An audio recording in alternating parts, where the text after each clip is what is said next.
Welcome everyone. This is the Masterclass. My name is Patricknazareth. I have around 30 years of teaching experience and I would like to help you remove your doubts if you have any. Today's lesson is Aunt Jennifer's Tigers, written by Adrienne Rich. A bit about the poet. Adrienne Rich was born on May the 16th, 1929. She died comparatively recently on March the 27th in 2012. She was brought up by a domineering father who wanted her to become a prodigy. So he expended a lot of his energy in making sure she got a good education and she could learn a lot. She married, she had 3 children. Her husband committed suicide and left her a widow. Towards the end of her life, she finally acknowledged her sexual orientation as a member of the LGBT group. The first stanza. Aunt Jennifer's tigers prance across the stream, bright topaz denizens of a world of green. They do not fear the men underneath the tree, they pace in sleek chivalric certainty. So, here we have Aunt Jennifer, who is an old lady, perhaps related to the poet, who is embroidering a piece of cloth. What is she embroidered on the piece of cloth? Tigers. These tigers dominate the world they are in. There are some men also in the background under a tree. Are they scared of them? No, they are not. They seem to be pacing up and down, boldly, without any fear. So what we are trying to understand is that the poet is a feminist. She is trying to show us that the fear of men that most women have, that we have to conform to what the men in the society make the women do, is a fallacy. You can be a strong, independent woman. The next lines. Aunt Jennifer's finger, fluttering through a wool, find even the ivory needle hard to pull. The massive weight of Uncle's wedding band sits heavily upon Aunt Jennifer's hand.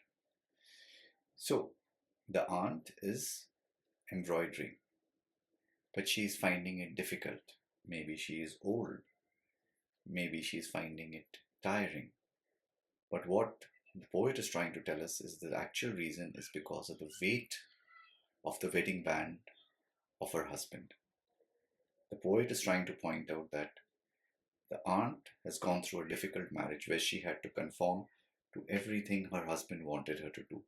She was not allowed to be independent. She was not allowed to be free. So she was finding it impossible to be the person that she wanted it to be. And yet, she did everything like needlepoint or embroidery, looked after the house. Everything was there for her, but the most important thing, her freedom, was not given to her.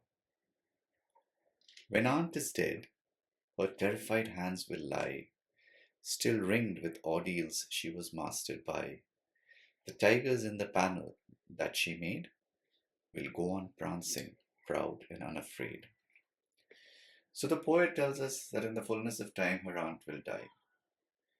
And even when the aunt is dead, her hands, her face will mirror the troubles that she had to face throughout her life, will mirror the compromises she had to put up with her life because of being a woman.